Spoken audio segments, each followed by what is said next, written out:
Hi everybody. This is a Latin 2 lecture for lessons 18 through 20. So if you don't have a piece of paper and a pen out right now, you should pause the video and get that, because I'm going to say a couple of things today that will come up again and again and again in Latin classes, and you want to really get those answers solidly down. Okay, so last week we introduced ourselves to the third and fourth conjugations and the IO conjugation, which is a third conjugation. And we did the present system. Remember that the present system tenses are present, imperfect, and future. Okay, so those are the present system. The perfect system is the other three tenses in Latin. So perfect, pluperfect, and future perfect. So what we're going to do this week in lessons 18 through 20 is talk about the perfect system of the same conjugations of the third, fourth, and third IO verbs. Also, we're going to talk about the principal parts, the four principal parts of third and fourth conjugation verbs. So before I start talking about third and fourth conjugation, I want to take a minute to review about the first and second conjugation principal parts.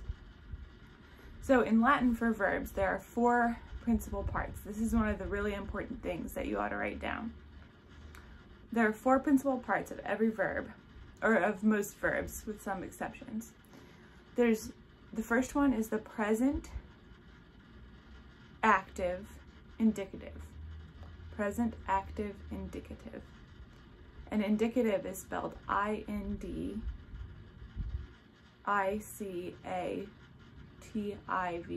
indicative. So that's the first principal part. The second principal part is the present, active, infinitive. Okay? Present, active, infinitive. Third principal part is the perfect, active, indicative.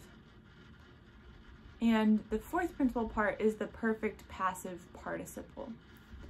And we know what some of these principal parts are in terms of their meanings when you translate them, but we don't know about other ones yet. So we don't know about the perfect passive participle yet. But what I want you to do for now is to memorize those four principal parts. So if I ask you, what is the third principal part of a verb?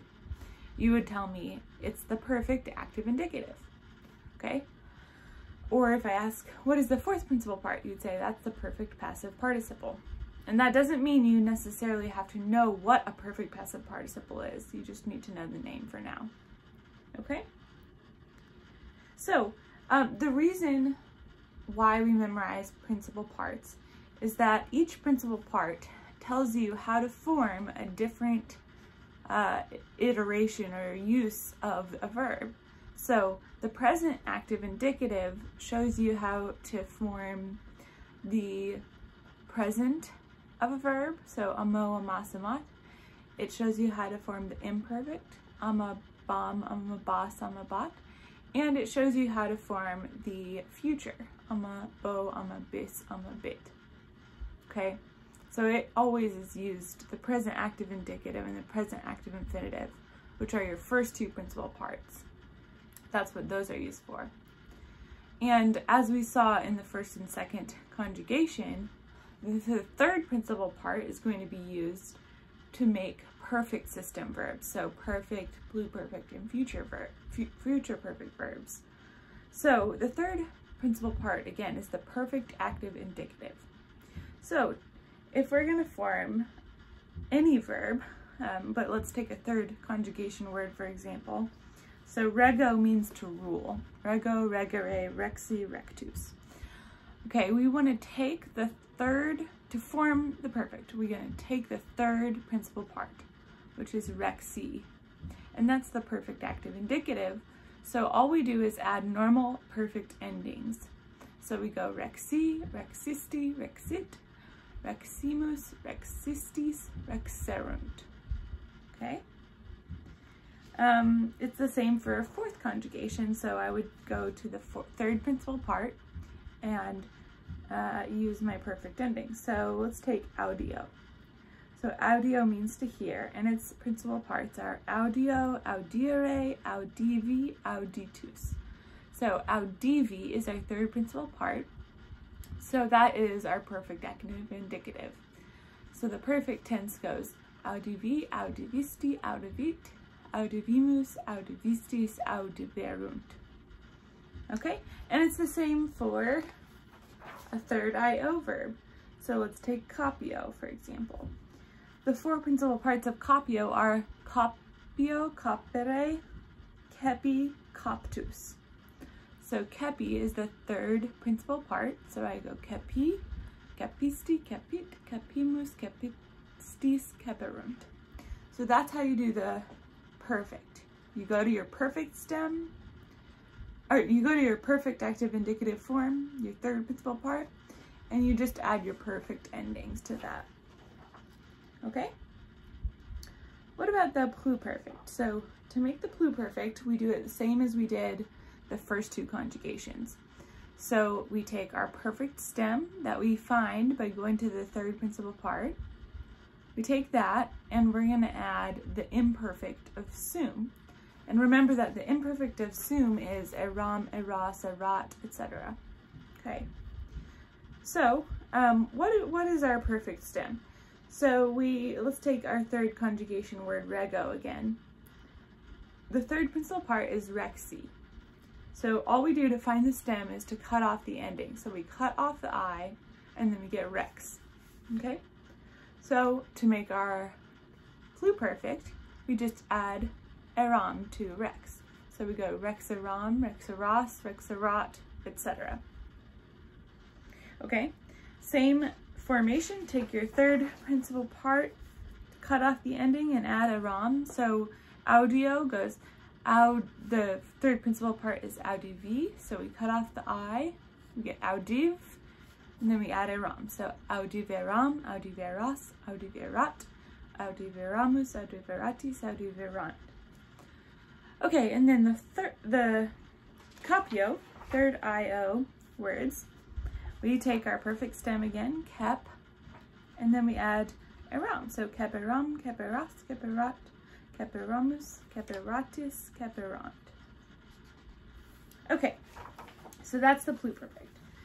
Now the future perfect is also the same as the first and second conjugations. So what do? We take our perfect stem, we already know how to find that, and then we add the future of sum, which is ero. Now the only difference is that when we get to the third person plural, we don't use the regular erunt, but we change it to erint. And you'll remember that that's because we don't want our third person plural future perfect to match our third person plural perfect. And so we have to make them different, so we change the U to an I. So how do we do this? For rego, we take our perfect stem again and we add ero. So we get rexero, rexeris, rexerit, rexerimus, rexeritis, rexerint. Okay? And then, all right, for audio, we get audivero, audiveris, audiverit, audiverimus, audiveritis, audiverint. And then for capio, we get capero, caperis, caperit, caperimus, caperitis, caperint. Okay, so that's how you form the perfect system of the third, fourth, and third IO conjugations. It's important for you to remember the process of forming these words instead of just trying to memorize each one. So I'm going to say it one more time how you form it, and you should write this down. You can pause me if you want to go back and write it down. So to form a perfect of any verb, go to the third principal part and then use the perfect endings. So remember, the third principal part is perfect active indicative. So it's already the form you need.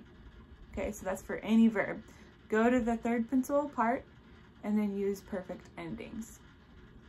Okay, to do pluperfect, you go to the third principal part, cut off the ending, and add the imperfect of soon. The imperfect of soon.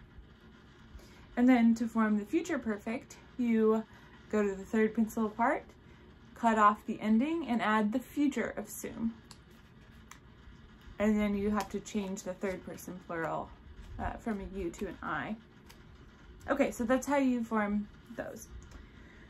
Now, you'll notice something that catches people, that messes them up a lot, especially on quizzes and when they're trying to conjugate, is a lot of people will accidentally pick the wrong stem but add the correct endings. So, for example, a really common example is with the word do. So do, dare, dedi, datus means to give, right? And if you were doing the present, you would go do, das, dat, damus, datis, dant. And you would be using the first and second principal parts to make the stem there. But some people will accidentally, they're trying to form, for example, the perfect of do, and they might say da, vi, da, visti, da, vit. So they're taking da as the stem, but that is not the stem. You notice that the third principal part of do is irregular, so it's do, dare, dedi. So we have to make sure we take that stem when we're adding our perfect endings on there, or our pluperfect endings, or our future perfect endings. So make sure you take the correct stem. Let me reiterate how to do that. For present, imperfect, and future, you use your present stem. For perfect, pluperfect, and future perfect, you use your perfect stem. Okay? And especially it happens with do a lot, which is a first conjugation word, since its infinitive ending is are. So it happens a lot with that word, but it also happens a lot with third conjugation words, because third conjugation words have strange principal parts often. So for example, for rego, we get rego, regere, rexi, rectus. So you notice that in the first and second principal parts, we had G, reg-o, reg-ere. But then in the third principal part, it changed to an X. So we get rexi, not regi, but rexi. And then in the fourth principal part, it changes to a C. So it changes from rexi to rectus. So we had G, G, X, and then C. And this happens a lot, where in the third principal part we get an X instead of a G, or an H. So an example with H is traho. So traho means to drag, and its principal parts are traho, trahere, traxi, tractus. So we change there from an H to an X. So it's really important for those words that you really memorize each principal part and memorize them all together, so that you don't accidentally use the wrong stem when you're conjugating on a quiz or a test. Now, we didn't have to worry so much about that with the first and second conjugation, because those forms are almost all completely regular. So amo is amo, amare, amavi, amatus. And let's see, what's another one? I was blank. Moneo, monere, monui, monitus, etc. So those were all very similar, but doesn't always match like that in the third conjugation, in the third IO conjugation. So my point is, memorize all four principal parts for every word, every verb, okay? Let's see here. What else did I want to say?